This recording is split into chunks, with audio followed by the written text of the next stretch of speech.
shake your dreams from your hair. I'm already there, right beside you. So please, don't hide your safe.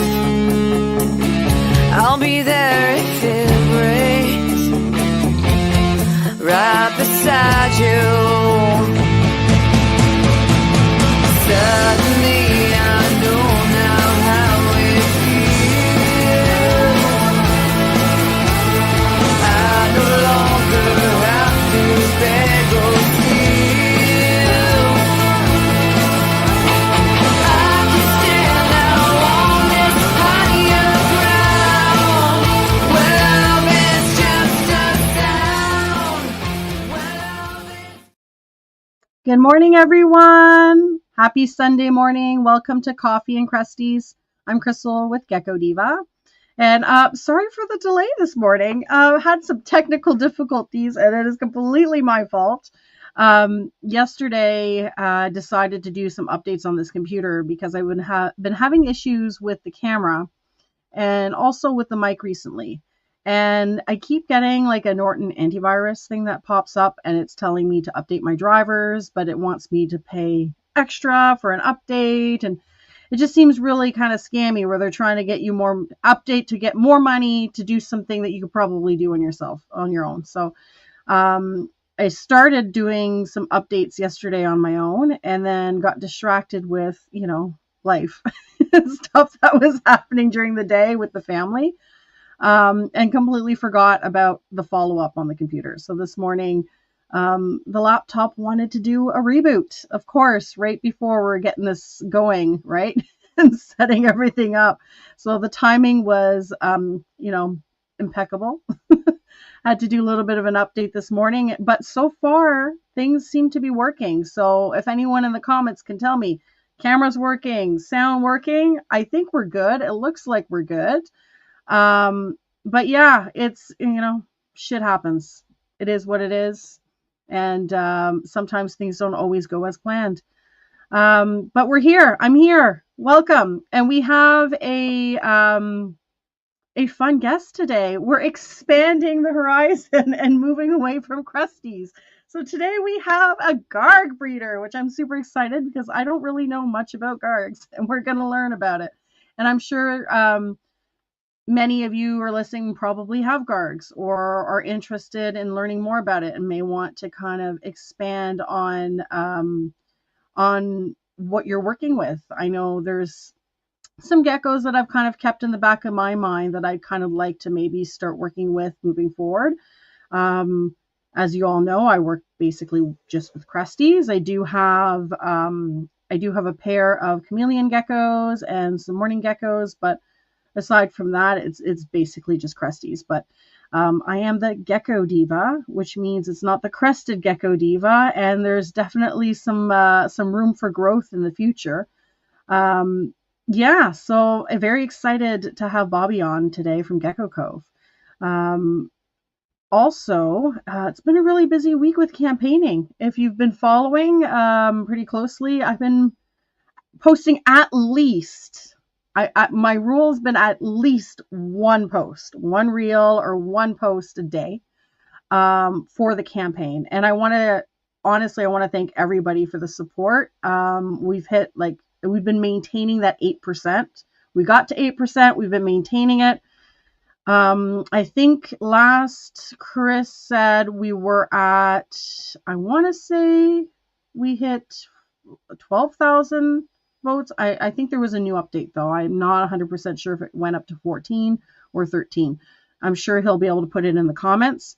But overall, that's how many votes that all the contestants have gotten, which is pretty wild. Like when you're looking at percentage wise, it's there you go, 13,000K. So just think, like if I'm doing 8%, that's 8% of 13,000 votes, which is spectacular. And that means that the gecko community is rallying like crazy, which is awesome. it's amazing to see, and to see the shares, and like I'm surprised every day. And it's even just to see people who have done videos before and are still engaging and making, like Kristen at Cresty Works is constantly putting out more little like stories and stuff, and they're absolutely hilarious, and I appreciate everything that she does and everything that everyone else has been doing throughout this, and really kind of been getting it out there for everybody, and kind of like expanding past past the ball python people. Thanks, Scott. He says, "You go, girl." I'm trying. I'm really trying. But yeah, it's been a lot of fun. And at the end of the day, I can only say that for me, from my experience partaking in it, has been um, a great opportunity just for growth, and to get to know a lot of people in the community that I may have not otherwise have connected on the same level, or at the same capacity with. Just engagement as a whole has increased by like 10% for Gecko Diva, which has been phenomenal, and that in itself is a huge achievement. So again, a huge thanks. My husband says gecko community is awesome, and that's coming from a ball python breeder. So take it. He's the hubby, right? But I can tell you, I get a lot of gecko from him. So we have our own little rivalry here, right? So yeah, we share the same house, but we are two separate entities. So at the end of the day, he's ball python, I'm gecko, and then we have this rivalry, and it's the same at the expos. And I'm sure you've seen and heard like little clips of videos and stuff. And it was in the interview I did with Chris as well after CRBE. It's like, who sold more animals? Who did better at the expo? And it's like throughout the day, he has this table near me, and I'm like, so, how many snakes did you sell? Like, where are you at right now? And it's kind of like that little rivalry that we have against each other, which is funny, because we're always trying to like outshine each other, but at the end of the day, we're still supporting each other, which is, the bottom line. But yeah, he had a fun time with it last year, and I get my moment to shine and really champion the geckos and get my time with it this year, which has been a blast. Let's see who we have in the chat this morning. Speak of the devil. We have VIP Morse, Gerald in the chat. Good morning. And we saw a comment from Scott before. So Miami Art Geckos is in the house. Good morning. AJ's in the house. Good morning. Thanks for joining. Oh yes, Miami Art for a minute at Repticon Orlando. You're at this Repticon Orlando is happening this weekend, because I did see pictures, and that's what I forgot to do. So I was going to do. I was trying to remember what I wanted to do for tea time, and now I feel bad. So I'm gonna share on the story, because I'm like, oh, I've been so busy, I haven't really been catching much on tea time. But I have to say, Scott, you've been posting some awesome pictures, and you're with is it Glowing Geckos? You guys were kind of doing stuff together with, and posting a lot at the expo this weekend, which was pretty awesome. So I was gonna skip tea time today, and I don't have a picture to share, but that would be my tea time today, is all the awesome stuff that we've been seeing posted throughout the weekend of people, vending and doing Repticon. So good job. I hope it went well and you had a blast. And then we have Chris in the house, the fat man himself. Good morning. And let's see, do we got anyone else in the comments? Scrolling through, a lot of back and forth. There we go. Gecko Room. Good morning, Mark. Hope you're doing well. Cresty Millions in the house. Good morning. We got Aaron in the house. It's finally a little chilly here in Florida. How are the Christmas trees? Still alive? Yeah, the Christmas trees are doing great, and we are now officially under snow. We have a couple blow up Christmas decorations on the front lawn, and one of them was a bit smaller. Actually, my son bought this little Christmas pig, and he got it because we do on the farm, we have kuni pigs, and he thought it was cute, and he helps a lot with the pigs. So he thought it was very, I guess, fitting to have a Christmas pig on the lawn. But it's a smaller blow up, and we got enough snow that I got like snowed over during the day when all the blow-ups were down, because we kind of deflate them so they don't get taken by the wind, which the big sleigh basically we almost lost, and I had to chase across the property to catch. But yeah, we have to go and like unbury the little Christmas pig because we've gotten enough snow now. And yeah, driving in the snow, you forget every year how it is, and then you got to kind of remind yourself how to do it. So it's been unpleasant, but yes, best show to date. Awesome. And it was the three of us here. Okay, awesome. No, that's great. I'm glad that the expo went well. Nice to hear. And Scott says we have one on the roof. I don't know how you keep that thing on the roof on like when it's windy, because we spoke about it here. One of the movies that we really like is Christmas with the Cranks. We're a huge fan of Christmas with the Cranks. And we did think about it this year of getting a giant snowman and putting it on the roof. And we don't have a lot of trees around our house. So when it gets a lot of wind, it really picks up because there's nothing really blocking it around the house itself. So the worry is that it's going to take off, like just completely blow away, and that we'll be chasing the snowman down the road. And he says lots of staples and rope. Yeah, I can only imagine that thing probably takes a beating when the snow and the wind really won't. I guess you don't get snow in Miami, right? So it would just be wind and rain. Yeah, so we're not going to do tea time today. I am going to pop up the banner for those of you who are not sure exactly where to go vote.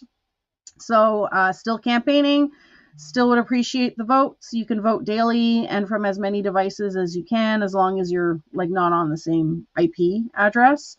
But yeah, definitely would appreciate the votes. It's going on until Christmas Eve.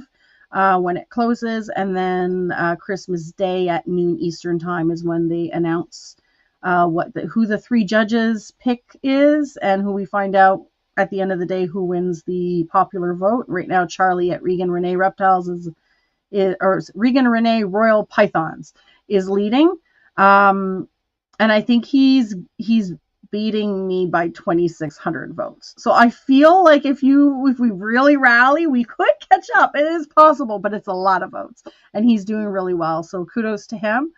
But yeah, let's bring Bobby on. I'm just gonna bring up the intro and find it, and there it is.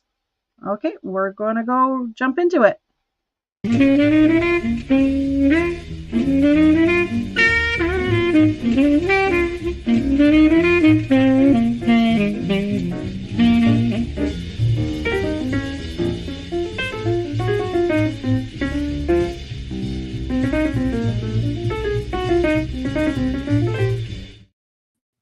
A little jazz this morning.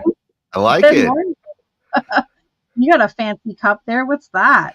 Oh yeah, so this is actually a Disney cup that I got a while back. If you ever been to Animal Kingdom down in Florida, the Tree of Life, it's the giant tree in the middle of the park. Nice. This is just Yeah. a little piece of that with all the carving, so you can see the animals.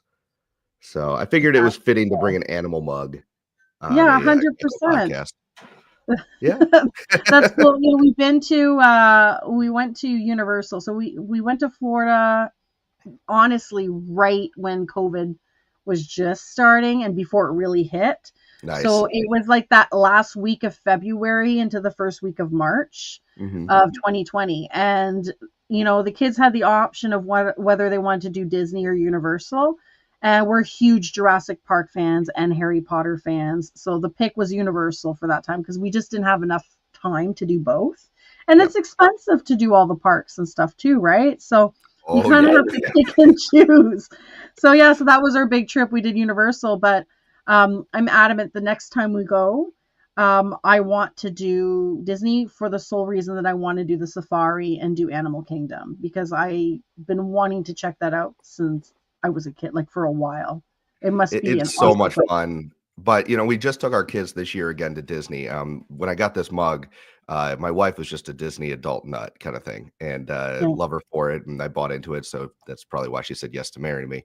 But we went on a trip. We actually went to Disney and Universal. We hopped, Oh, and okay. she's a huge Harry Potter fan herself.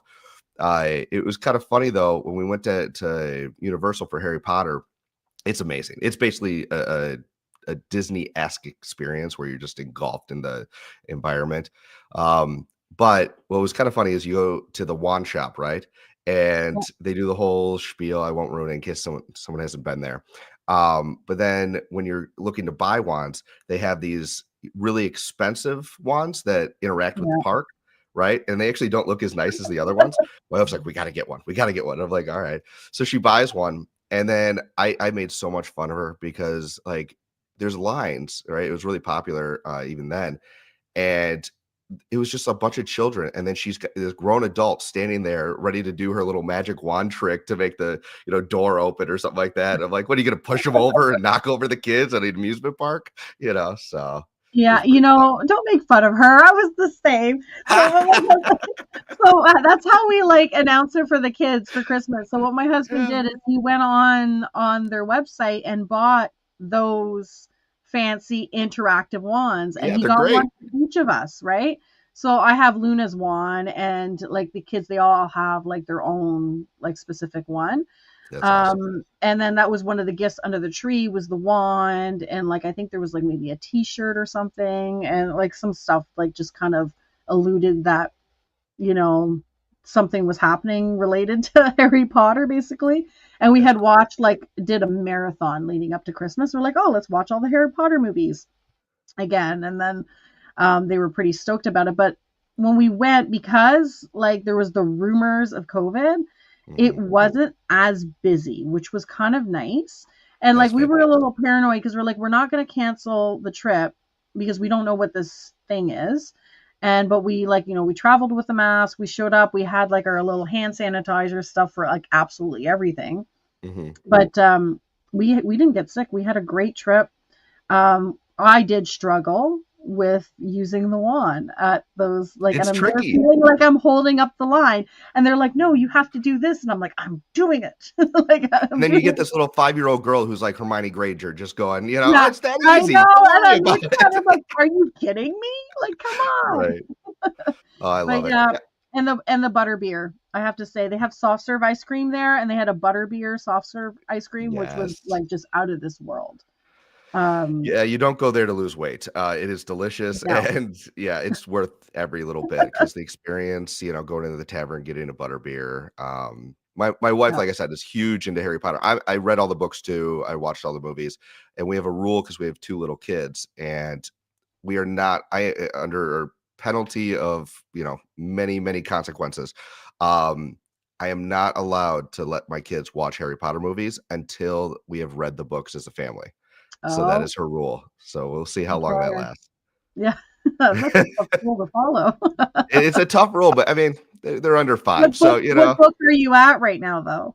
we haven't even started Oh, because no. You're not we reading them as, like, bedtime stories? we've tried, and I will say the first book is a little hard for little kids to sit through the intro and the Yeah, build up.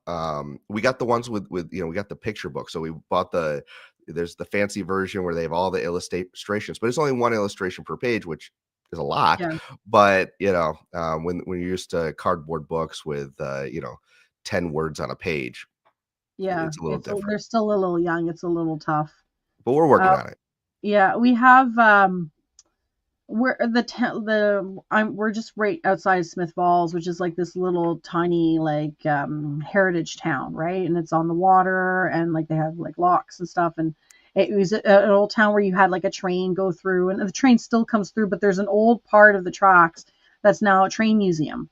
Oh, cool. And what they do in the fall every year is they turn it into like a Harry Potter event where the train ends up being like the train in Harry Potter, and they have, the platform 9 3/4, and everyone gets all like dressed in character, and they serve butterbeer, and they do like magic spells and stuff. And so it's pretty cool, like for a small little town event. We go to it Oh, every it's year with the kids fantastic. and stuff, and it's a blast. It's like you have your little mini, you know, event in your Slice of that home. world. Yeah, Yeah. and it's a great way for marketing for them to get people to this like dusty old train museum, to be honest. Exactly. Oh, that's so Right? much fun, you know. Turn it into a magical place. They even have a place where they put like the sorting hat on you, and then they'll have vendors, and the vendors are people who've made, let's say they've knitted scarves or things that are the different houses. Mhm. So then after that, like you could go, they have like the market that they can go and buy if they wanted to get a scarf or like different things for the house that What they if they wear. wanna buy a mini dragon? Have you ever thought of that? You could dress You know, up and sell that's an crested geckos. opportunity, right? I could be there with my geckos and the snake Yes. and the That snake. even better, right? The So snakes we too? we thought about that. That's actually an idea that crossed our mind because we have a really large boa, and Mhm. she's about, I want to say she's about 9 feet. She's a big girl. And we were like, oh, it'd be kind of neat to bring her there, and like it would go with the theme. But the only thing is we have to look at how it is over here. I have to look at insurances, and it's so Oh, man. expensive to get like a liability insurance to bring an animal in case it like someone says, "Oh, it bit me." Like the likelihood that she would hurt anybody is very slim to none, but Right. it doesn't stop people from saying that it happened. Well, if some kid starts, speaking in parcel tongue, you never know, Well, that's the thing. We're like, oh, we can go there and be a total theme and like say, that we speak parcel tongue, and it'll be a lot of fun, right? At the end of the It'd be day, yeah, I mean, that would be amazing. You'd really go into it and wear costumes. Oh, that would be a blast. it might So, really freak people out too. They might be like the end of the museum that people don't want to go in. They're like, we're not going in that room. that's the dark alley, Yeah, Slytherin's down there. So, that's fantastic. 100%. Well, I guess we'll jump right into Gecko Cove. So, why don't you tell everybody who you are? Tell us about how you got into geckos and how Gecko Cove was born. Sure. Well, I just wanted to say thank you so much for having me on. This is fun. So I haven't done many lives. Yeah, everything I do, I'm on I have my YouTube channel where I interview people, but that's all pre-recorded. So this is kind of a fun new experience. Yeah. So basically, I was around the same time you went to Universal. I started looking into, oh, okay, I'm stuck around my house like a lot of people, and I had an extra tank in my basement from a bearded dragon that I had moved on. That was a fun little story where the bearded dragon. It's kind of my first, you know, really love when it comes to the reptile world. Everybody knows that they're fantastic lizards. They are great with anybody, especially if they're used to being handled, which most of them are. So I actually had them in my office for a long time. I'm a counselor, and so I'd call it my therapy dragon. And some people would just want to keep it in the tank, and some people would, while we're talking and having sessions, they'd feel really comforted by just having this gecko lay on their chest. And it was a new experience for a lot of people. So I had this extra tank, and I'm like, all right, what can I put in there? I just want to get maybe something simple, something where it's not as intensive as a bearded dragon. Because one of the reasons why we moved on the bearded dragon was my life was getting busier with a lot of kids, and it's hard getting feeders around me. Now Mhm. I didn't think of shipping them in at the time, but where I used to live downtown, there was a fantastic store that I would just walk to every day after work and pick up roaches, and I never had to keep a colony, and it was great. Mhm. But then moving out to the suburbs here, it's a 20-30 minute drive to a really good place. And, it can be, and I hate crickets. So I'm not buying crickets. I just hate them. And if they make noise, I get yelled at. So but yeah, so I had this tank. I was looking at different ideas of what could go in there, just doing the research like you should. And Yeah. I came across, crested geckos. I came across all the new cal species. And I'm like, ooh, maybe I could do a pair. I had this big enclosure, and I started looking around. Really long story short with that, I ended up finding a gargoyle breeder out of Milwaukee. I don't even know her name anymore. I'll be honest with you. Apologize for that. But she's like, they're this much. I'm like, wow, that's really expensive for an animal, right? Like it was over $50. And I'm like, she's like, well, I could give you a smaller enclosure and a baby since reptiles. Mhm. I'll trade you for that big tank. because that tank Oh, was huge. It was way too big for any geckos. And yeah. she's like, what do you think? And I'm like, yeah, sure, let's do it. So that was my first kind of toe dip into new cows. Was a gargoyle. And Mhm. then I ended up getting my first gargoyle that I've kept, Hawaii, probably a few months later from one of the best pet stores around me, Birds and Beasts Pet Shop. And the owner, Dan, he actually really loves gargoyles and breeds them. And he took me into his back room, showed me this one red male. And this Yeah. thing was the first time I saw a bright red, I mean, red base, red everything. And Yeah. I'm like, do you sell babies out of him? And And he's you like, got bit by the bug right there. You're oh, like, soon as he completely. was like, he took me to the back room to show me the. I was like, The oh special no. stuff. Yes. I was like, and Um, that's where it happened. that's where I was hooked because I love crested geckos. I haven't had many of them, just because I really want to focus. And usually when I get into things, I've been into fish, I've been into other reptiles, I've been into dogs, all that stuff. Dogs are a little bit Mhm. different, but I'm known to get bored and jump from one thing to the next to the next. And Mhm. I'm sort of known for that in my family. And now they're all surprised because they're like, holy cow, you've actually stuck with this and you've really gone full bore into it. And a lot of them, I'm proud of myself that I haven't gotten the bug to get everything. And so Yeah. it allows me to do the best quality with my geckos as possible. So that's kind of a nice thing. So yeah, Yeah. building up my collection. It's still small, focusing on the highest quality I can afford, which Mhm. which changes daily. And Yeah. yeah, And there's something to be said too to like when you're looking at how you want to structure your business, like to really like do I do a whole bunch of different variety, or do I really focus on, like you're saying, the stuff that the highest level that I could afford, right? And try to do like, a more high end gecko, but focus more on smaller projects and really put the attention into the quality and what you're doing, right? exactly. And with gargoyles, there's not a huge amount of morphs. There's no genetic morphs other than you've got reticulated and you've got blotches. Or I'm sorry, reticulated and blotches are really the same category. And then you've got stripes. And so there's plenty of things we could talk about with just those two. But Hmm. to most people looking at gargoyles, it's just the two different phenotypes. Where like with crested geckos or other animals that I've looked at, um, there's a lot, which is a benefit for a lot of people, right? There's so much Hmm. variety. And I think Gargs will get there eventually, but they're just a little bit Yeah. behind.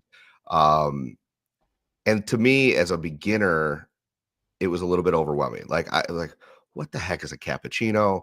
What is this? It's like it takes a little bit more thought process. Plus, also knowing my personality, if I were to go down that route, I'd have one of every single type of crested gecko, and then I Yeah. wouldn't have anything to pair to each other. It's like Yeah. so. Yeah. So what was the main reason you feel like that you stuck specifically with Gargs? Is that like a factor to it, or is there other things as well that where you're like That Gargs was a are for me? factor, and, it's funny how, I'll hear people say, "Oh, my Gargs are just nuts," and, I like Cresteds because 'cause they're calmer. I've had the exact opposite experience.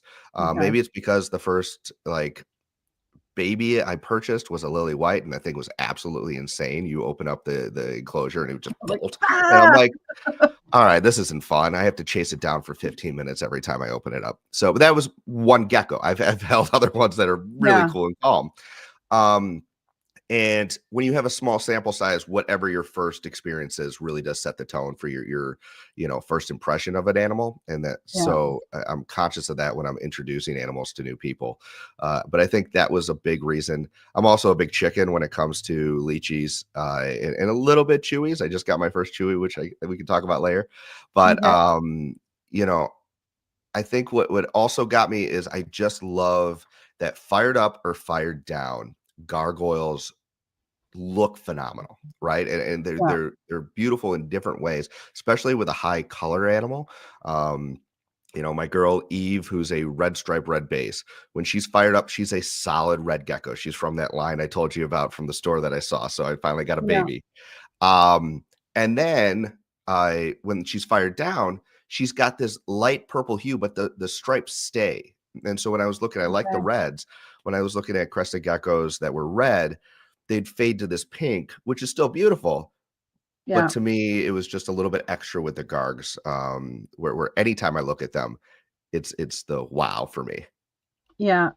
Um, and I told you this offline, but I've started looking into the Gargs myself, and I'm not fully like there yet. Like I gotta learn more, and like the genetic side, I'm like, oh, that's a whole new thing that I Come to gotta the garg learn. side. Right? Yeah. And I'm like, I have one now. I got it young, so I can have that experience of raising it and seeing what the differences are between Gargs and Cresteds. But like it's tough, especially with the information out there. Like I think initially the reason I was really um kind of, I guess, guarded and not wanting to jump into getting Gargs was because of a lot of information that I personally came across where they made it seem like they were more aggressive in breeding and that they were Yes. more like that side where I was like, I'm not sure if I'm just ready for that level yet or that commitment.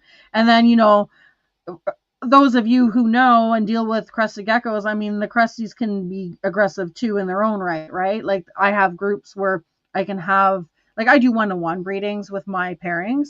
So like I'll put the male with the female, and for the most part, like if they're getting along, like they'll stay for a couple months together, and I don't separate them right away. But I know I've had one lily white that the first season I paired, he was great and he was with the female for like 3-4 months. This season I had to remove him with the one I paired him with within maybe an hour or two because he locked with her immediately, and then he was aggressive, and then he went after to get round two, and then and was just not being very nice to the female. And I'm like, yep, nope, we're gonna stop this from happening and separate, right? And I think that's an important piece where you have to be You always have there to watch your when you're animals. pairing. You have to keep your eye on them, right? And to make sure, because you never know what could work with one pairing might be complete different attitude with a different pairing. So I guess my question would be, how do you find with your pairings with Gargs? Do you find that to be true, or are there a little bit more of an aggressive species? Or like, I'm curious, Sure. Well, what it's a your great time experience for you to is ask, with because I just paired all my gargs. So I that. paired Okay. them in December, and so I've got now 6 one-on-one pairs. And Okay. pairing is a complicated thing just because you can do it so many different ways. Same thing with crested geckos. Some people pair 1-to-1 for a little bit. Some people pair 1-to-2, 1-to-3. And so there's pros and cons to all of them. And I'm still not sure which is the best, but to me, I'm doing one-on-one, just because I feel like I can give a little more space, because gargs do have very sharp teeth. I have Mhm. gotten bitten once, and it drew blood, right? I mean, they are sharp Okay. daggers. But again, out of what, 4 years of me working with these things, I've been bitten once, and it was my fault. Okay. So, they're not the monsters that people make them out to be. To me, also the psychology of it. Again, like I said, I'm a little bit of a baby when it comes to leeches, and it's probably the same thing where people kind of demonize and make it worse than it is with gargoyles. It's Mhm. probably the same thing to a little bit lesser degree with leeches, but like when I compare them to gargs are just as easy as crested geckos. I mean, I put them in, I watch them for a night. I mean, I'm not sitting out here and camping out like it's a barbecue where Eating popcorn. I'm fire. But I do, I'll wake up in the middle of the night sometimes, just on those nights where I pair, just to go check on them, see what they're doing. But I also set them up to be successful by anytime that I'm pairing, I rearrange the furniture. I usually Mhm. rotate the enclosures so that they're in a brand new environment, new smells, and that no one can claim territory. And Gotcha. so when I do that, I've never had an issue where there's major aggression. Now, will I see the male be a little bit overzealous, especially if he's newer or just bigger, right? You gotta pay attention to size, you gotta pay attention to experience. But there's little love. I call them little love bites, right? You can see there's little pieces of white skin that show kind of where Mhm. the male was latching on, and sometimes that's not where you think it should be, especially with an unexperienced male. He doesn't You're know like, the front from the why did back, you bite there? right? Exactly. Like, Um, The only thing I've had go wrong, and actually I've recorded a video, I haven't released it on this, and I probably should. So let us know in the comments if you want to see this. But one of my girls who's very experienced, I paired her this year in just this last 2 weeks. The male bit her eye and Oh no. scratched her cornea, right? And so I took her to the vet, and it's all fine now. She's actually healed over relatively quickly. So that's the other side of the coin. Even if they do get a little more aggressive, these Hmm. geckos are so resilient. I mean, not that you should want them to go through any trauma, but Yeah. there's a reason they've survived in the wild for this long. Yeah, no, 100%. And the other side of that is the responsible breeding, like to have a vet that you can take your animal to, knowing that these things can happen. I mean, like Oh, with absolutely. Crested, I haven't experienced it. I don't have any wood to knock on right now. But like I know you hear sometimes that that with this, if it doesn't go 100%, sometimes you'll have a tail loss, or you'll have a little bit more aggressive biting that might cause some issues. And there are things that you can manage internally within your experience and stuff at home. And sometimes you have a situation where, like you said, the eye got bit, and it's best to go to the vet to have it checked out. You'll have situations too where you'll have males that might have a prolapsed hemipene. It scares And the daylights out of me. I know it's a terrifying thought to have, but these are all things that there are risks that you can that can happen. Yep. No, and you just have to be prepared, and also lean on other people in the community. I reached out, and there's certain things where they're minor, and I get told they're minor by people who have done this before, and then Yeah. other times I'll show a picture, and like this last time, with the eye, he's like, "Don't risk Mm, it. It's worth the yeah. $300, whatever it costs to go there this time." So just leaning on other people's experiences really helps in this community as well. But Yeah. when you're cramming animals into too small enclosure that don't have enough hides to get away from each other, these animals, yes, they encounter each other in the wild, but they're able to get away, right? And Yeah. so but I do notice too, one thing that's really interesting is some pairs just, I'm not saying they pair bond like other species, but gargoyles, I've noticed that some pairs hang out all the time, and I know they're good. And some Mhm. pairs are on opposite ends of the corner, of the enclosure, and it might take a little Mhm. bit longer to warm up. So it's Mhm. something I'm kind of interested in and want to study a little bit more. That's the same with the Cresties too. Like like I'll see some, and they'll be snuggling. They'll be Mhm. all huddled together in one spot, and then there's other ones where they're just like, I just don't even want to be in your space, Yep. right? We got a Depends if couple you new did the people in dishes. the chat. So, good morning, Bash Coder, and then we have Aquatic Love his Moose stuff. made it. And Natty's Micropets. So she says, my first pairing, my male had a prolapse and needed a vet. You literally never know. So being prepared is key. Yeah, and that was Absolutely. a big thing for us.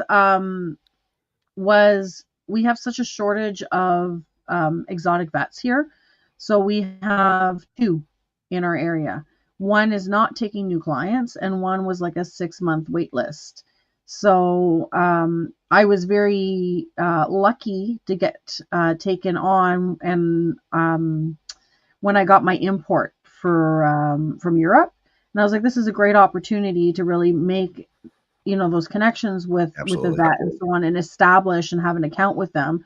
And what better to have them look at an import and make sure that they're good, right? Before you actually, like, I still quarantine them, Oh but yeah. of course, the vet helped reduce that quarantine period and also give that peace of mind that, what you're seeing is good and so on, right?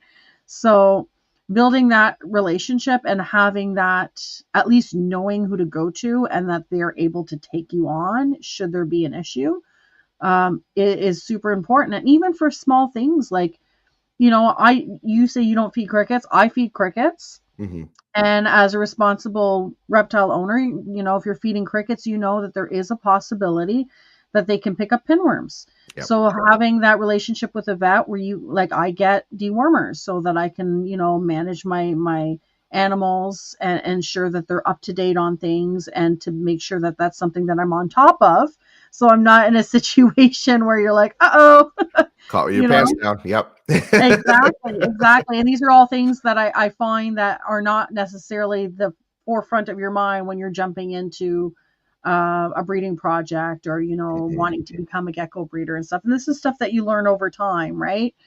And are very You do, and important. hopefully it's not, Yeah, a deal breaker where it destroys your experience as a reptile keeper, right? And that's where 100%. maybe talking about it like this is really helpful because everybody thinks of the initial cost of purchasing the animal, and then we think, okay, well, yeah, we have to think about the enclosure and fill in the enclosure, but that's the just the initial cost. It's the upkeep. And the larger you get, the more you may need a vet, right? You're just the odds Yeah. of it goes Oh, up. yeah. The odds go up. You increase the chances of something happening, right? As much as you don't want or wish for anything to happen. I mean, even like I've dealt with livestock for years, right? Like my whole life I've been around horses, and we've had pigs and stuff. And so, like, I think that when you have that experience, and you said like you dealt with dogs and whatnot, like you kind Yep. of have that already in the back of your mind that there's going to be something that you're going to need to, you know, be on top of. It's not if it's going to happen, it's when it's going to happen, and 100%. you never know what it is, but you try to mitigate it, right? So little things you always try to pick up.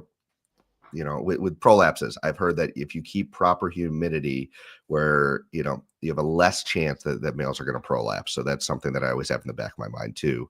When I'm too Yeah. lazy to like, do I want to go really spray tonight? Do they need it? Yeah, they need it.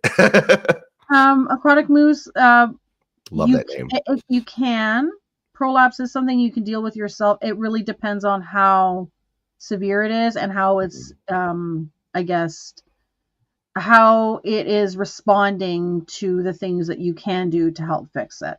Because at the end of the day, like you don't want to wait too long with something like that, because if you do, then it's something that like you're looking like I've heard like people where like it's gone necrotic and they're having to remove the hemipene, right? Yep. So yeah, it really depends on the situation. Sometimes they're very minor. I personally, again, knock on wood, haven't had to deal with it, but I've heard people and I know people who had to deal with it where, doing the sugar treatment and stuff like that's helped resolve the issue, and sometimes it doesn't, and you have to go to the vet. So it really depends on the circumstance. But Also, let me add this. Prolapses are an interesting thing where I've talked to enough people where, just because you see the hemipenes out doesn't mean it's a prolapse. mhm, Okay. Give it a little bit of time to let the gecko get it back in, yeah, because some people, especially inexperienced, will see that, freak out, bring the gecko into a tub, try to do sugar, water, that kind of stuff. And actually, the process of you doing it instantly can stress the animal out where they actually don't get it back in. it And then it makes is it a true worse. prolapse. Yeah, because you'll have situations, and it can happen during breeding. It can happen even just not during breeding, like because they'll, I mean, they'll sit there and they lick themselves, right? So you'll see them lick themselves, and that's them taking care of stuff and putting things away. So at the end of the day, like sometimes you let nature do its thing and give it a bit of time. It is a hard call to make, and I think it's easier when you get to know your animals, Yes. and it is an easier thing done when like to get to know your animals when you have a smaller collection. It's a lot harder when you have so many animals to kind of keep an eye on all the time, and to really get to know them. But um yeah, definitely a scary thing that weighs over when you're breeding. You're like, ah. Exactly. um Aquatic Moose says, I love your EcoFlex split enclosure video. Well Oh, done. thank you. Thank you. Yeah, I just put out another EcoFlex. Apparently, they liked it too. EcoFlex did. So they sent me one of their new larger enclosures. So I got their Madagascar series, which needs to be filled with a large species. So hence the Chewy. But yeah, it's actually the Chewy's in the EcoFlex split right there. But yeah, they're fantastic. So I'm not getting paid to say that in any way, shape, or form. I mean, they sent me a free enclosure, but uh, I think they're great. I said in my last video, if they made enclosures that were smaller, like 18, 24s, even 12, 18s, those would be flying off the shelves, in my opinion, especially at the price points they have. Yeah, that's awesome. Like I have to admit, I saw the beginning of it, and I get easily distracted with That's other things. okay. I got to get So better like it's at on my making those list kind of of things videos. to watch this week, right? But like that, I think that just as a whole, like the stuff that you've been doing on YouTube and stuff has been awesome. Like you're really Oh, putting thank out a you. lot of really cool content out there. And I think before we like just dive into the geckos, maybe we can touch base on that. Like how Yeah. has been your experience? Like what made you really decide to like start doing YouTube videos and interviews and Yeah, honestly, I'm a big consumer of YouTube, right? So I'm on my phone, I'm watching this podcast, I'm watching all these other podcasts, I'm watching videos anytime I have a question. And I've always had in the back of my mind in my adult life to, okay, I'm consuming this. What if I was a part of this, right? It's almost, do you remember like reality TV back when that was popular, right? yeah. Like Survivor and all those. Yeah. So I watch those even still today, and I'm like, I should really apply. I should really go and try to jump in and do something like that. That would be fun. You're like, Um, even that rice diet would do wonders for me. right. Whatever. So I just don't want to be a spectator. And I was really inspired by the Gecko Pod. AJ and Harry do a great job. Watch Yeah, all their episodes. And when I was looking for information for gargoyles, there wasn't much out there. Right. yeah. There still isn't a huge amount out there. You got tikis pretty much and a few other little videos here and there. Mhm. And I would say David probably does the best gargoyle content right now on YouTube. Um, but there's so much crossover between crested geckos and Mhm. gargoyle geckos that I learned a ton just listening to crested gecko people. And Yeah. there's so much I could take, little nuggets here and try that and see what works, what's able to cross that species barrier. But I'm like, you know what? I'm waiting for an episode to come out of gargoyles, and it didn't come out. And so I'm like, you know what? I'm going to start setting this up, and I'm going to do my own. I can ask questions. I'm a counselor. So that's how, the Gecko Cove connection started. And then as far as just content about geckos, I'm like, all right, let's just do it. And then it's not going to be good. I think my first video was a hand video. Do you remember Sostic Reptiles? Yes, I So I do. had him on. Um, Yeah, love his he videos. stopped not too long ago too, eh? Unfortunately, he kind of decided to take a step back. Yeah, and he's a young guy, so that's one thing I noticed is that some people who are really young when they start this are like, I need to step away for a minute, right? Which I Yeah, completely understand. yeah, So it's a lot of work. It's commitment, right? These geckos live a long time. Um, but yeah, so he kind of inspired me there. So I'm like, okay, I can do a hand video. And then I'm like, yeah. no, I'm a narcissist. I like seeing my face. No, let's put me on. I want my face, not just my hand. Exactly. I'm not a But hand model. sometimes your face is nicer than your hand, okay? I'm sitting there and I'm like, I'm here. I hate taking hand pictures of the geckos. I find like I have like grandma hands. Like my hands are not the prettiest hands. They're tiny, but I'm like, oh You have very man, like nice hands. I'll just put like maybe the gecko near like on something like a nice quartz stone or But Right. yeah, no. On all seriousness, like it's something I feel like brings value to the community as a whole. And like Natty's saying here too, as someone getting into gargoyles, yes, please do that. Like add more content. And Yeah. I even got a comment too this week. Now, having you on and expanding to gargoyles, like, oh, can you have a lychee person on? And Mhm. because, I think specify like where you're having breeders where they specialize in specific like species is Yep. valuable to have people on and have those discussions. Like I said before, full disclosure, I know nothing about gargs, but we could still have a great conversation about it. And I love Absolutely. to hear your knowledge and your experience with it, as I'm sure many other people would love to hear that too, right? So putting that content out there definitely has a lot of wealth for other people who are wanting to get that info and are trying to find it, because it is hard to find information, I find, when you're looking for specific things online. Right. And there are so many similarities that it's hard to differentiate. Well, what's the difference between a crested gecko and a Mhm. gargoyle gecko? Right. And then you can go down the rabbit hole of all the new cow species. Um, Do they like it more humid? Do they like it a little warmer? Do they like it a little cooler? Is the diet exactly the same? Are we just feeding the big Crested Gecko diet, brands? Or do Yeah. we need more bugs or more calcium, or do they need UVB? These are all questions that I had and that I've tried to answer. And these are things that I'll continue to try to answer because I don't think we truly 100% know in this hobby, but we do a good job of keeping these animals healthy. I've just, I think the other part of this is that it depends on where you live, right? And Yeah. how you create their environment really dictates, like, my room is completely different than someone who's living in Florida that's got the high humidity and they don't have their AC running. So, those are little things too Yeah. where it keeps the conversation going. Yeah. You should put the geckos on your face. Okay, You I can have stand up. an idea I've been toying with for the 15 minutes of lame campaign that involves that. So there might be something that'll come out as a little short that you may see. Um, More to follow. I'll be praying as they're walking on your face. Please don't poop. Please don't poop. Oh man, and then that's the thing. I know exactly which geckos not to put on my face because Right? I know immediately as soon as I take them out, I know you're gonna poop. I know you're gonna poop. And the other thing is to try to find one. Usually the ones that poop are usually the calmest ones that you take out. So Mhm. you want one that's not gonna run across your face because, like it or not, they still have those little nails.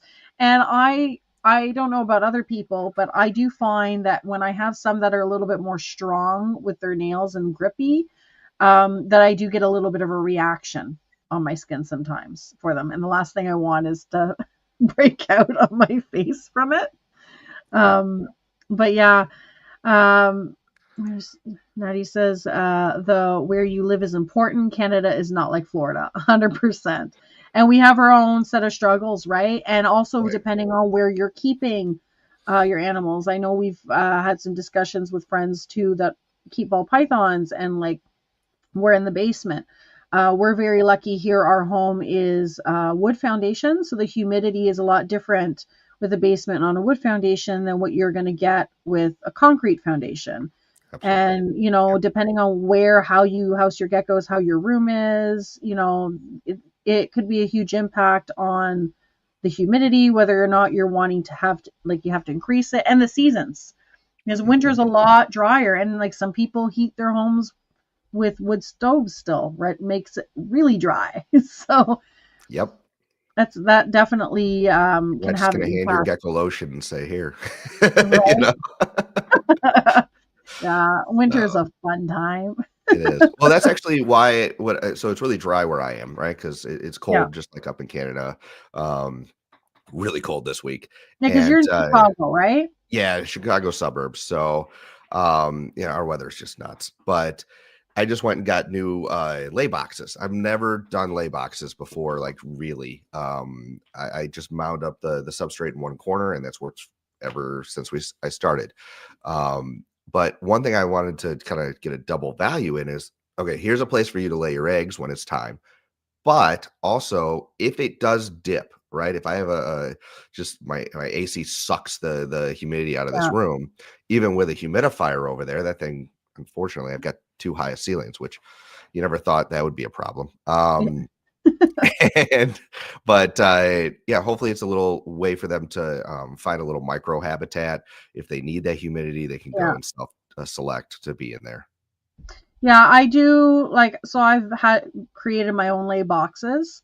And I use sphagnum moss in mine. And I do find sometimes the females, even if they're not looking to lay, like sometimes they'll go in their lay box and they like, just lying in there because it Yeah, feels nice. On the subject, those lay boxes are awesome. They yeah, kick they are. butt. I have spoken to the individual who's made those lay boxes for you, and I'm going to have some in the new year. Because Excellent. I Yeah. was like, I need some of these lay boxes. They're so cool. And it's so cool. I was just gonna buy, like, he can make them in any color, right? So Goliath reptiles, I don't mind telling people where I got them Shout because out to Goliath Reptiles. Yeah. yeah, he's awesome, man. But I was talking to him, and I was like, okay, what color boxes should I just do? Black? He's like, yeah. How about we do your logo on there? I'm like, that's the thing. I can Yeah. do that. I know, it's And cool. I it's sent my so logo cool. too. I was like, I want this. It's so pretty. Yeah. So, and actually, I think I was one of the first people who had their logo put in. I don't know That's if he yeah. did it before, but he was working out with me like how thick the top is, because if it's too thick, it's hard to take off. If it's too thin, you can't put the logo embedded in it. Okay. So I think he dialed it in. So you're gonna get the real deal. I want Uh, what you have just with my logo. Like I like that they're dark because right now mine are like clear containers, right? So they're still mhm. kind of clear. I want it so it's dark so they don't feel as exposed. Yep. Um, they look like they'd be super easy to clean, which is Yeah. awesome. They definitely. I mean, it's very utilitarian, but it's also nice looking, which is kind of the Yeah. balance I was looking And the for. clear bottom is Clear, yeah, awesome. transparent bottoms. Yeah. So, yeah, So if if you've anyone got hasn't those lay seen at the them bottom, yet, you can see. check out Gecko Cove's Instagram because you posted a video. What is it? Yesterday? Is it Mhm. yesterday? Yeah. Just got them yesterday. Yeah. No, they're pretty So, awesome. He might end up getting an influx of orders after seeing that video. yeah, I don't know if you guys can nah, it's probably hard to see, but yeah, they're just right in there.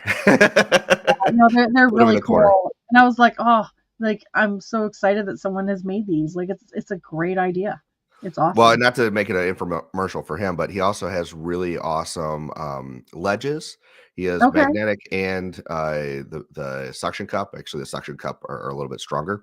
But what's Okay. cool about them and unique is, if you're using those little plastic, feeding bowls, Yeah. they slide in and lock in his. Oh, So so if they you've don't got pop geckos out. that fling them all over, that's a solution. So it's kind of a unique design that he made that I thought was really That's kind cool. of neat actually, because yeah, that's the thing. Like I don't have many of them that do, but the ones that do, then you get the food all over the side.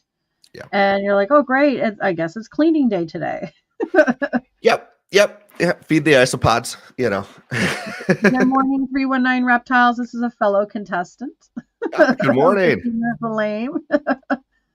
Why don't we hop into your geckos? We usually try to keep this under an hour, but we're hitting 56 minutes, and I realize we I'm haven't even sorry. I talked told you. about cars. No, it's don't apologize. It's been a great conversation so far, but I think that people want to see the gargs. Yeah. So So you sent me a couple pictures of like some pairings that you're working with for this season, right? correct. Yeah. So I've got 6 pairs that I sent you because I've only got 6 adult pairs. And so all of these guys have been teamed up. This is the only pair. They're actually new to each other this year, so I'm excited to see what they produce. But they're the only 2 that I think don't have a virgin animal in the mix. So both of these are proven animals. Bimini produced we'll see a baby later on of Bimini's that is just an absolute stunner. And so she was my first blotch female. Liked her so much, liked the breeder so much, I picked up a sister, which we'll see in a second. And then Fiji is from a local breeder. He's phenomenal. He's got so much coverage. You can see the difference in the small blotching that Fiji has, which is just spread out even more, versus Okay. Bimini's large blocky blotches. And I think Okay. those are 2 different kind of stackable traits. And I wanted to see if I mixed the 2, what that could create. Because if I could get the best of both worlds, that would make a crazy, crazy baby. Like large blotches, but more of them. Correct. More Yeah. coverage, right? Or So even just like the big stuff with little speckles throughout. Right. gotcha.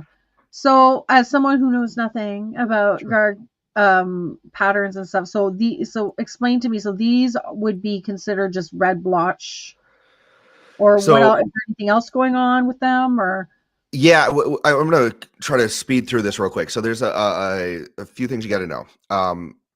Again, there's no morphs. It's all phenotypes. And what you need to do is at least break it down into 3 categories.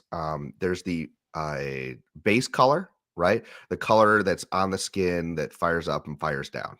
Okay. Then there's and the how many pattern. base colors are there with guards? There's about 4, I think 4 or 5. Okay, So, you got your browns, your yellows, your reds, orange is rare. Pink is another one. okay, Pink's very rare. I would love a melanistic one, but only a handful. And actually, if you go to Gargoyle Queen's website, she's got it all laid out and explained. It's an amazing website. If awesome. you've not seen Kylie at Gargoyle Queen, go to her website if you want information on gargoyles. But so you got the base color, You've got the pattern color, which does not fire up and fire down, but it's all that red on both of these geckos. Both these Okay. geckos have a yellowish base when fired up, which is really cool. I like the contrast between the red and the yellow. It kind of makes a fire look to me. And then there's the pattern. The pattern can either be reticulated, which is basically just a fancy way of saying kind of broken up blotch spot kind of thing. And then there's the stripes, which more people in the United States are familiar with. The stuff like Deadpool line is striped. And then there's mosaic / aberrant, whatever you want to call them, that are kind of a mix between the two. Okay. Cool. Yeah. We got a little lesson in Gargs today.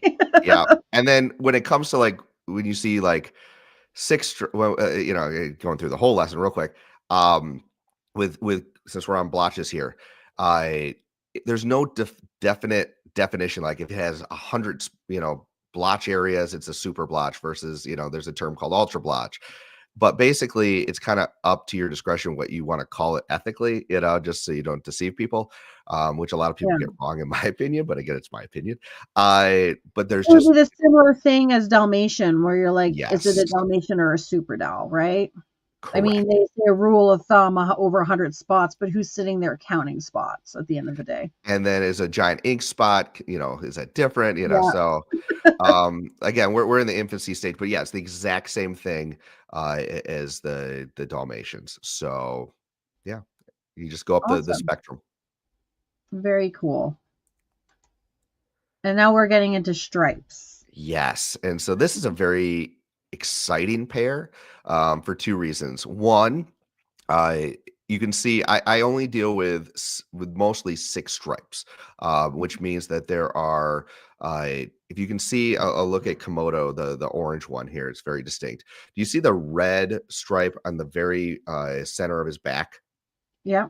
Okay, so there's 2 of those, and then the orange on the outside, a thick orange band. So that's 4 on its dorsal, and then the lateral stripe would be considered the 6 stripes. And that's very desirable in gargoyle geckos, especially the thicker, the better. And that's what I kind of specialize in, is a very thick lateral stripe that runs all the way from, the fun area in the back all the way up to their cheeks, if not into their face, and into some freckling was what we call it. But what's fun about these two is Hawaii was my first gecko that I got from Birds and Beasts, and I don't have a ton of lineage, but as she's gotten older, she's always been sort of a yellowish orange, which most people focus in on reds, right? So I've produced some babies, and as she gets older, she's getting more and more yellow. So it's kind of that fading effect that some geckos get has really worked to her favor with beauty. And so I wanted to pair her with orange because I can't find another male that's a yellow patterned animal. I can find yellow bases, but I can't find a yellow patterned animal. Yeah, we were talking about this offline too, because I've seen some yellow gargs, and I'm like, and I get really drawn to the yellow because it's very different, because there's not, you don't see many of the yellow pattern, right? So it's interesting that, I would understand how it would be hard to find a yellow pattern male. Even breeders that I've talked to that have been breeding over 15, 20 years, it's one of those things that's super, super rare. And so, I'm again, mine's not a perfect yellow. I think that this stuff, a lot of gecko conversations I've heard lately, we talk about stacking. Certain traits they're not morphs.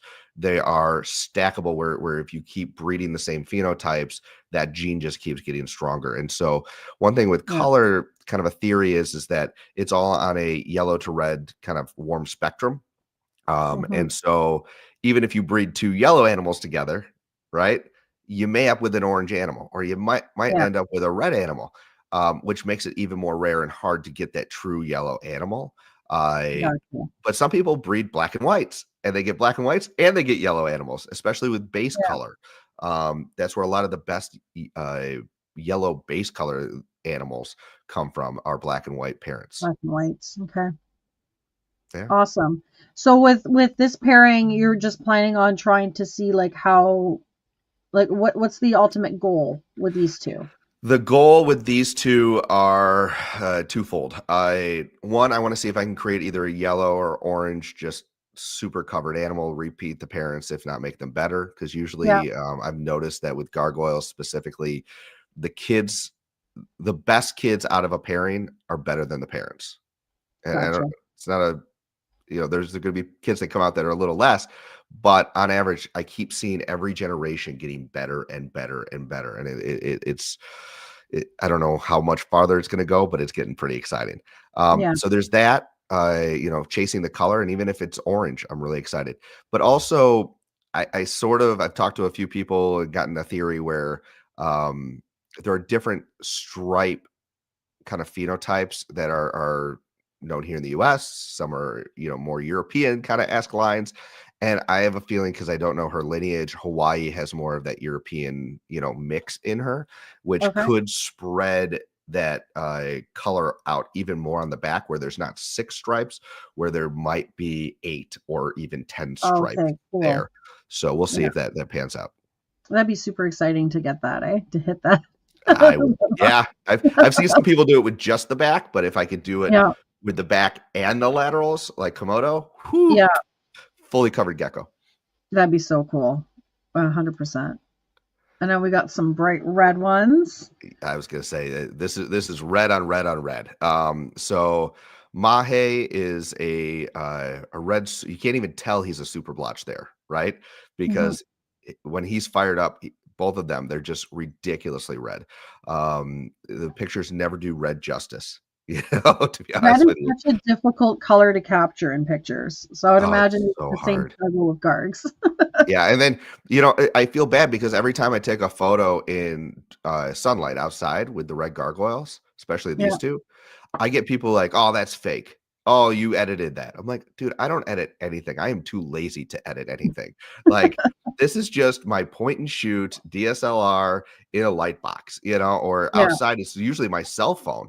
Yeah. So but yeah, Eve has thrown some of the best reds that I've seen, even not paired with a red. So this is a new pairing this year. I'm hoping that this stacks, because what I've been told, even with reds, is because they're polymorphic, they're not going to throw 100% red babies, but you have a higher Okay. chance the more you stack this trait again. Um, Gotcha. so, and because it's a blotch to a stripe, who knows what's going to come out? It'll be kind of fun.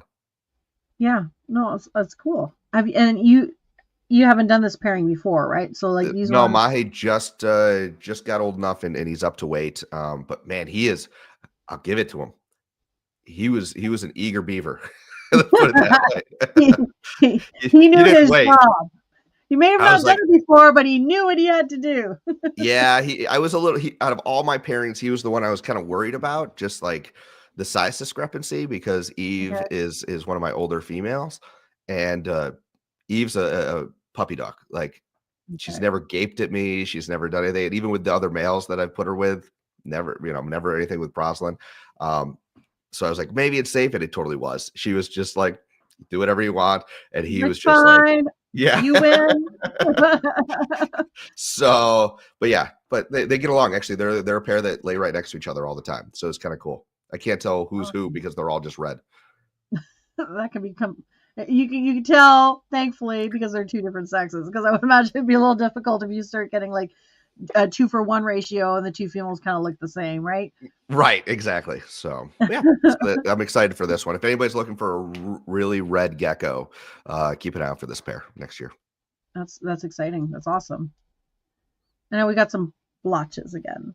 Yes. So Yeah, I'm learning.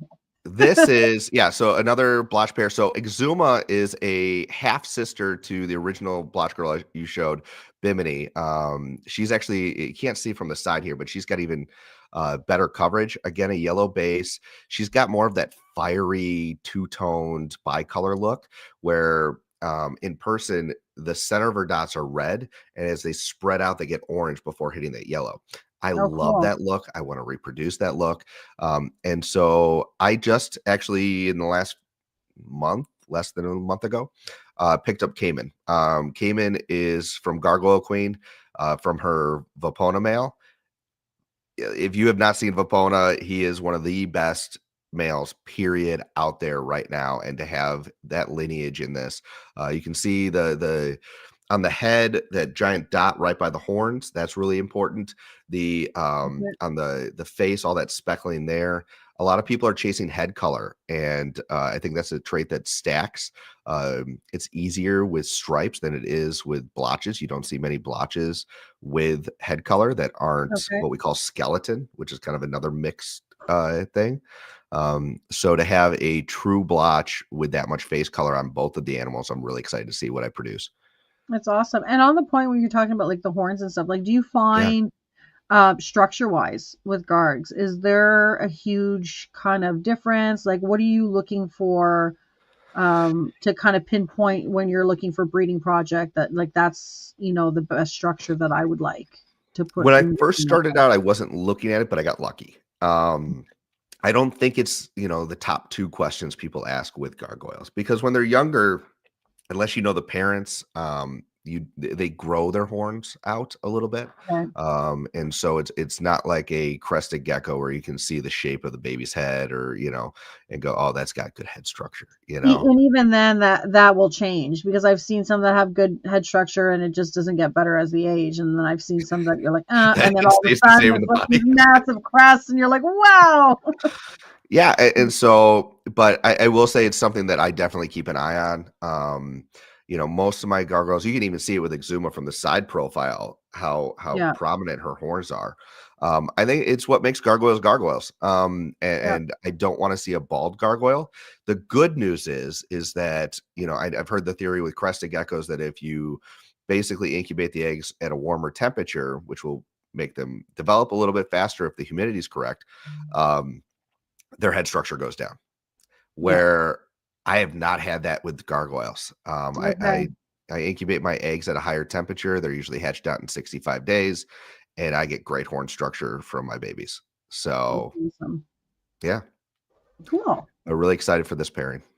Yeah. No, it, and when you first come in, you're like, oh, there's, you don't see like a whole wide variety, but the more you look at it, like I can Mhm. see what you're talking about with Exuma, with the red going into the orange and then kind of flaring out into the red, into the yellow, which is really cool. Yeah, I love the bicolor. It's such a Yeah, cool thing. So very cool. And then we got a striped pair. yes. So both of these are virgin animals this year. Zanzibar, I picked up this year as a ready to breed male.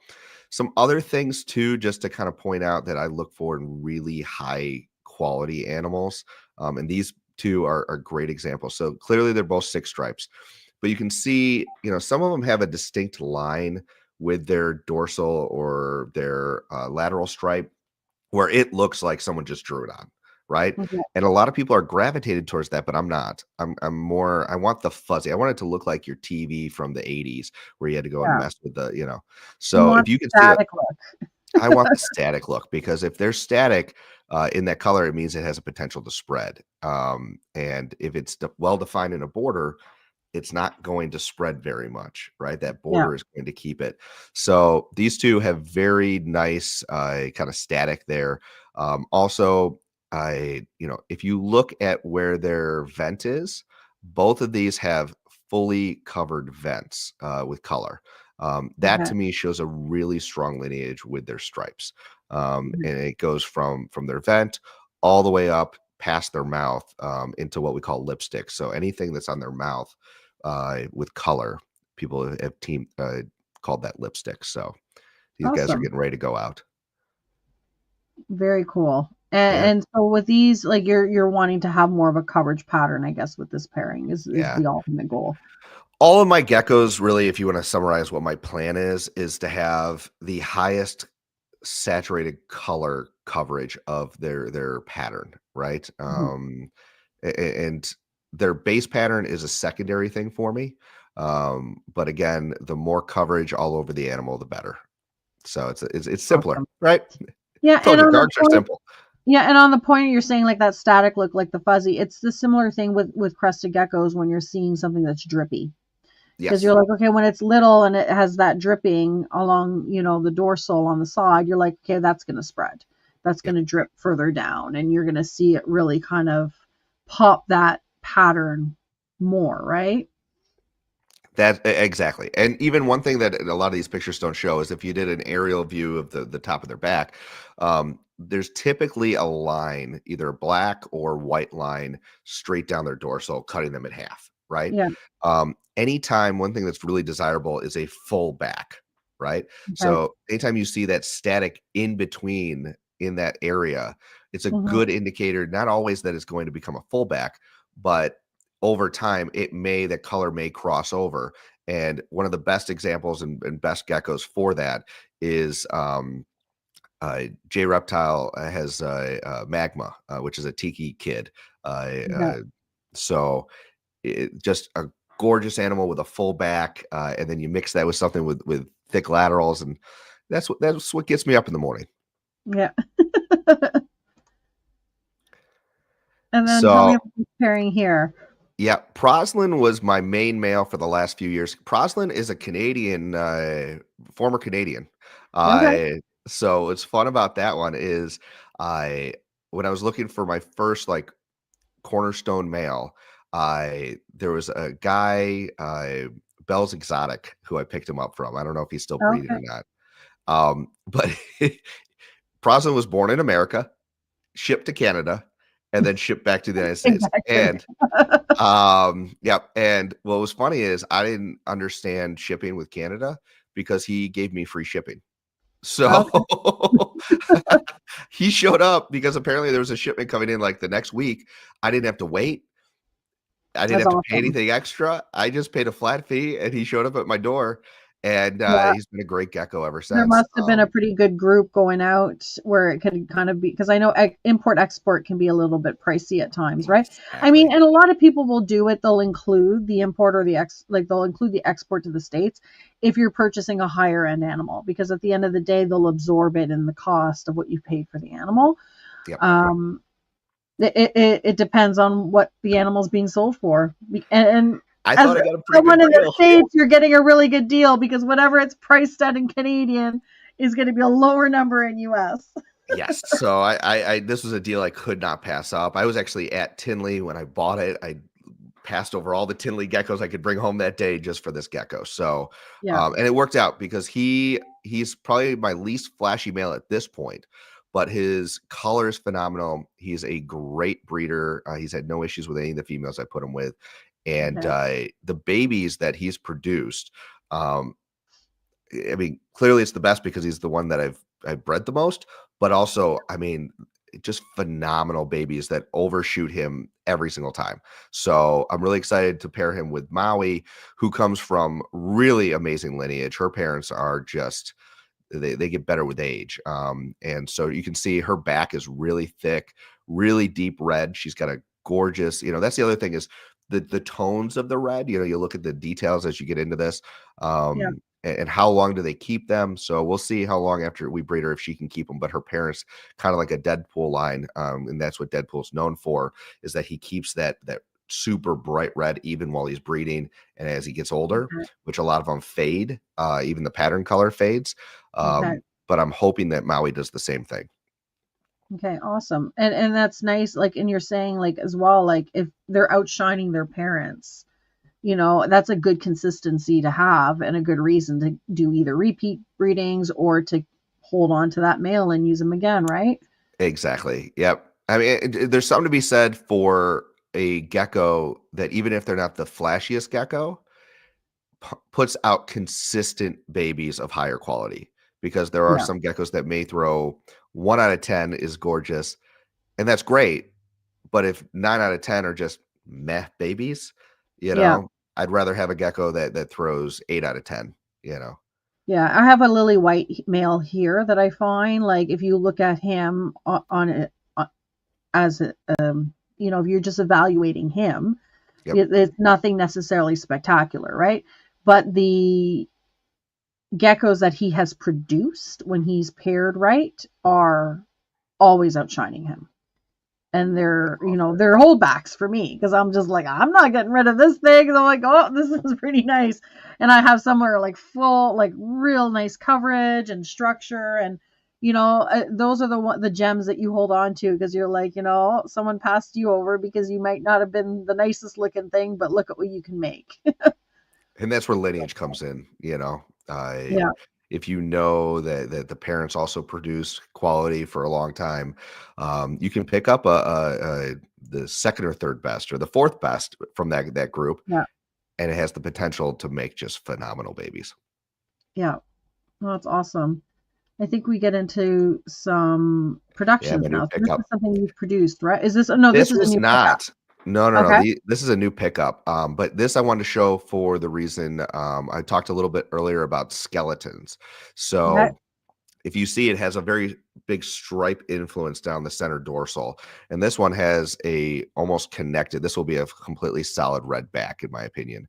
Okay. Um, but because of that strong nature of that, and this comes from actually blotched parents with a lineage where there are some stripes in the lineage, but uh, this is really rare in that it has the eyebrows too, right? So Okay. really, I hadn't seen anything like this unless you look at the Korean market. And Okay. they are a little bit more advanced. They bought all our best stuff a few years ago, right? Um, but this gecko, if you were to go and buy it off of fetal, you're talking multi-thousand-dollar animal, Got you. and I have a local breeder here who produced. I have now 2 of these. I bought both of them. As soon as he showed me the clutch, I'm Like I like, want I it. it's not, he didn't charge me the prices that are overseas. I didn't have to pay for shipping. So I'm like, you know what, even if they're more Yeah. expensive, I grabbed them. And then I don't think, I bought them young. And I showed it to him the other day. He's like, "Oh, I undercharged you." And I'm like, "Yeah, you did." That's the He's a good problem guy. too you get with Cresties, right? Because they take so long to really shine. Like Mhm. what's something you're selling at like maybe, I don't know, 5, 6 grams. Like once it hits 12, 15, it might look completely different. And sometimes you get that regret. Yeah, and the Oh, I should reverse have can said happen. that. You can have this gorgeous baby that just never progresses, I peaked at Yeah. age 5. My parents felt the same way about me. So, Yeah. No, you got lucky because it's really nice. thank you. Yeah, and what I'm thinking is gonna happen because again, you get that static on the sides. This is gonna Yeah. turn into I would already consider it sort of a skeleton super blotch, but if that continues to spread along the dorsals the way I think it will, and the tail's completely covered too, and if the eyebrows keep growing, this would be, in my opinion, a kind of a skeleton ultra blotch. Awesome. And so this is one you're looking to have in what, the 2026 breeding season? I'm not sure how long it Yeah, takes for I would that. say minimum 2 years. It's looking female, so I might go 2.5. Got We'll see, I gotta let it grow up a little bit to see. The sibling also looks female, so I might be looking for a really nice eyebrow male. She might be Um, shopping again. might be I know, I always say I'm done, so we'll see. Hey, I said I was closing my collection for a while, and I have some geckos in quarantine that are almost ready to come out. So Yeah, I'm it gonna start happens, that right? diet tomorrow. Right? It's always See how tomorrow. long it lasts this time. This here is my best production this year, in my Okay. opinion. It doesn't have eyebrows, but it does have some, uh, it has some really nice lipstick. If you look, because this is a red-based animal, so as babies, red base, like the ones that we showed earlier that are the bright red, Yeah. start off kind of that dark black, purpley, undertones, but they're not truly Okay. red. That Okay. takes anywhere from 6 months to a year, year and a half to really explode, and what's fun about red-based babies is you can sorta tell if you have the eye, if you've seen them before, and this Okay. one came out of the egg, I'm like, "Oh, man, it's a red base," Um, but you open up the enclosure one day, and all of a sudden, it's just like, "Where did you come from?" It's the Yeah. best experience ever when they pop. Um, but what's nice about this one, again, no matter what the base color ends up being, the you can see how thick and bright red. There's no editing here. This is just, point and shoot, you know, factory Yeah. standards on my old Costco Nikon, right? Yeah. And yeah, it's It's really it's very this thing glows. vibrant. Oh, it Like glows. it It's phenomenal. glows. Yeah. And it's almost like it has a hue of a glow on the animal. Seriously. Yeah, and then the other thing to point out too, and it was in a few of the other geckos, is a lot of people like the blue eyes. In person, they really have that blue-gray eye, and can contrasting that with the reds, it really adds to the overall kind of, you know, dragon-esque experience, or, you know, some people say they look Yeah. like little alligators. So Yeah. Do you have any intention to work with like the Phantom Eye stuff? I've actually in the past I worked with it a little bit. Okay. It's not my main focus. There's plenty of people who can do a great job with it. I think people don't realize exactly how it's reproduced. Okay. Some people think it's a basic recessive. Some people, I've been told, they think every gargoyle has it, and it just Okay. takes, it's the amount of time it takes for it to develop, or at what extreme. Now I have seen some babies where they even come out with one eye Yeah. as a phantom, which is really exciting. If we can start doing it where we can reproduce them in a way where the babies have that, I Yeah. think people are going to buy into it a little more.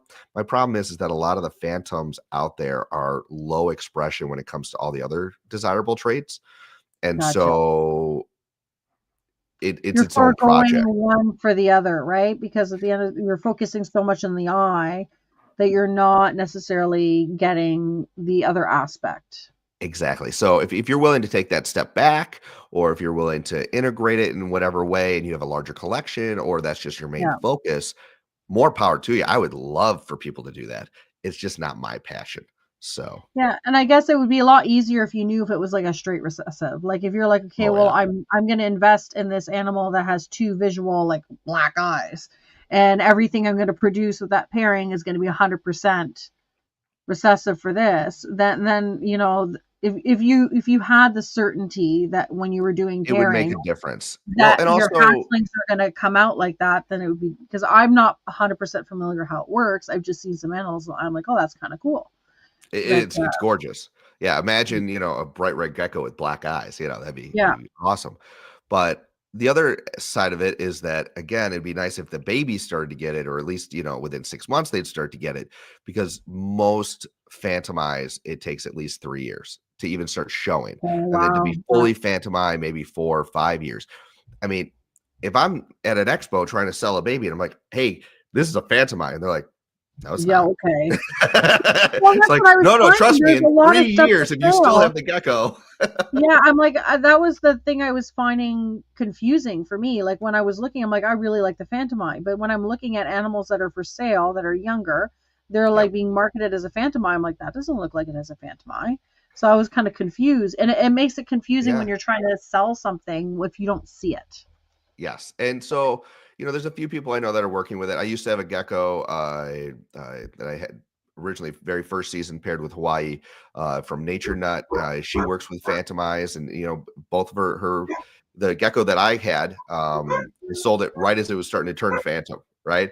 Yeah. So it did have, both parents had Phantom Eye, and this one at 3 years old, all of a sudden started to get that hazy look. And then every shed, it would have a little bit darker. So, you Oh know, my God, just stop barking. I hear my husband it's cleaning snow and it's getting himself. Hold on. okay. What kind of dogs do you have? I got two. The one who's barking right now, who's on the other side of this door, he's a Lab Bernese Mastiff thingy, but he looks like Oh, a that's giant awesome. duck toller, is what he looks like. And then we have a boxer Lab Mastiff as well, so Oh, which is a lot smaller of a black and white dog. But yeah, I've yes, got I have an Australian Shepherd, and I have here's a mutt for you, an Australian Mountain Doodle. oh wow, So it's half poodle, quarter Aussie, quarter Bernese Mountain Dog. So it's got the size of the Bernese Mountain Dog, the overall body shape and conformation of a poodle, and the yeah. color of a Blue Merle Aussie. So she is amazing. She's gorgeous, and she's the biggest snuggler in the world. Yeah, Aaron, he wants his mama. It's because he hears, because my husband's cleaning snow. The house is awake now. So he's out there and I can hear him plowing snow around. And he hears the noise. So he's like, Mom, I'm trying to come protect you. Yeah, so like it's really cool to see the projects you're working, and this is a new Thank you. excited one that you're getting into as well, right? This is the new frontier. I always said if I was going to get into a new species, I'm not going to do it lightly, right? I don't want to just pick up something that's, entry level anymore. I've gotten past that point in my opinion. So, not that I'm an expert or, I have to, but I like really pretty things. And the reason I didn't start with Chewies, because Chewies have a lot of things that are going for them. But the expensive ones are very expensive, and the ones that I like, I have expensive taste. So this one here is a gorgeous, super white collar. I wouldn't. The more I'm researching these, because I'm just as new to them as you are to Gargs. Mhm. As far as pattern goes, I know this is white collar, but I don't know if it's at high white or what they call high white. But what Gotcha. I liked about this one and what I really want to kind of venture into, and I'm not going to have a ton of these, is do you see the striping on the back? The, Yeah. the two white dashes. I think that could be something that, and then you get the hip also has those two little hip white patches. Yeah. If we could connect the hips That'd be up so with the cool. collar, oh man, that's what I want. Yeah. I want to see a white striped Chewy, and I think this is my foundational animal. That's awesome. You have a vision and a plan. It's just You great. have to. You Yep. have to. Like, honestly, you have to think like when you're working with stuff, and the reality is like the industry as a whole, like there's a lot of people who are interested in breeding and working with different projects. And um sometimes you kind of got to think a little bit more innovative, where you're like, okay, well, I want to work with things that I enjoy, but how can I work with things and maybe try to take it in a different direction? Yeah. And maybe we'll have to have I'll have to have you on my podcast to talk about this because of time. But Yeah. I mean, honestly, it's this. Everybody talks about the market is slow. This is that. I've sold out this year, and I Yeah. attribute that to a few things. One, I have a very clear goal. I'm not overstretching myself, producing more than I can sell. But Hmm. also, I think that when you have that passion, when you're excited about your own animals, that comes across when you're talking to people. And you pair that with being present and not just expecting them to sell, but to go and put yourself out there on podcasts like this or on new platforms like Palm Street. Yeah.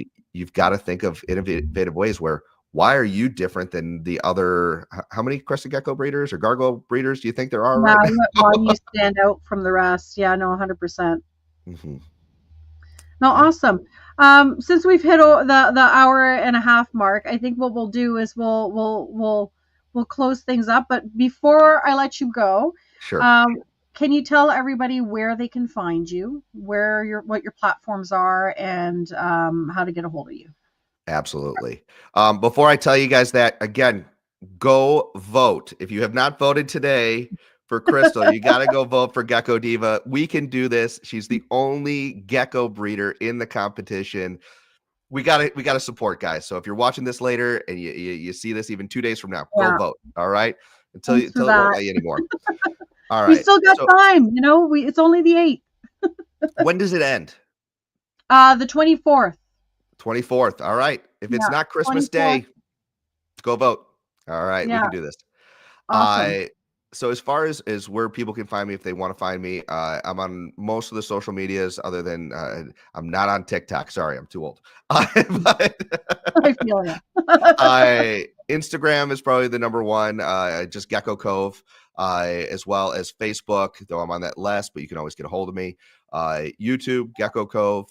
You can watch all my videos and binge that. That always is fun. I need to put up You got more an videos, but awesome I'm also website too. yeah, I've got a website, geckocove.com. Make it nice and easy. So basically, if you want to get a hold of me, you can get a hold of me. Also on Morph Market, I've done Palm Street, so I'm everywhere. Awesome. And your site like has all your links to your YouTube video as well. So if they just go on geckocove.com, they have access to your merch, your YouTube, Yeah, basically you can see everything is in my one place. holdbacks and what I'm working with in the future. Yeah. Watch out No, for Bali; she's gonna have a full back. that's awesome. And I just want to give you a huge shout out because your website is fire. Like it's Oh, thank you. nice. It's a nice site, and everything you've been putting out has been such great quality video, and you're really killing it. Like you're doing a great job with the marketing aspect. it's nice to see people really put that effort into that marketing and showcasing that brand. And we've talked about it too offline, like how it helps build that that connection with the community, and that, you know, your brand, basically what people see and what you're putting out, right, and what they can expect from you. Exactly. No, I really appreciate that. And you know, ditto. You're doing phenomenal job with all of your stuff. And so I'm just so happy to be a part of this community. I'm so happy to be able to chat geckos, right? Because Right. if it was just me, my wife doesn't want to hear it anymore. So Hey, if I'm thank not you talking so ball much. pythons, my husband doesn't want to hear it either. There you go. Well, you can give me a call anytime. We'll make it work. Yeah. So You know, and it's great, and it's it can be tricky. I mean, it's tough when you're in a, you know, when you're working full time, and this is kind of like a fun mhm. hobby, but the community, my experience anyways, has been great. And this has been an awesome, like, just being part of that community, and the conversations I've been having with people has been really uplifting and really positive. Yeah, it's so much fun. And you know, I gotta say, you know, I'll jump onto people's, you know, chats or palm streets, and it's always fun when my kids are like, "How do they know who you are? Why are they talking Yeah. about you?" And I'm like, you know, I like try to, you don't let it Yeah. go to your head, but it's kind of cute when my kids are noticing and a part of Oh, it. And then they who want to are get involved in you? the geckos. And Daddy, can I help spray? I love it. It's great. This place That's is amazing. awesome. And just keep up the good work. You're doing a great job. Thank you very much. Well, thank you very much for joining me today. I'm glad that I had you on, and I'm sure everyone's going to love the wealth of knowledge that you bring to the table, and learn a little bit more about Gargs. And we'll definitely have you on again, or maybe I'll have to come on your show. You got to come on mine. That'd be great. Thank you so much Yeah, for having me. And everybody have a great Sunday. awesome. I'm going to put you backstage, and I'll see you in a minute. See you guys Thanks. later. Awesome interview with Bobby. It's making me want to work with Gargs and go over to the dark side and kind of expand what I'm working with, for sure. Again, everyone, thanks for sticking around who've watched live. Those of you who are going to come and catch the replay, I really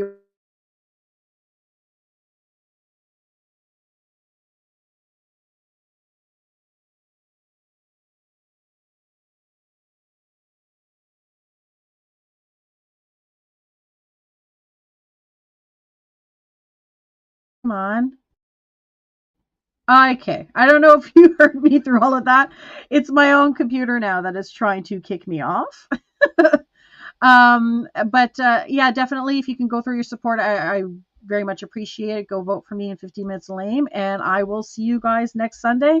Have a great rest of your day, and yeah, and have an awesome week. Talk to you later. Shake your dreams from your hair. I'm already there, right beside you.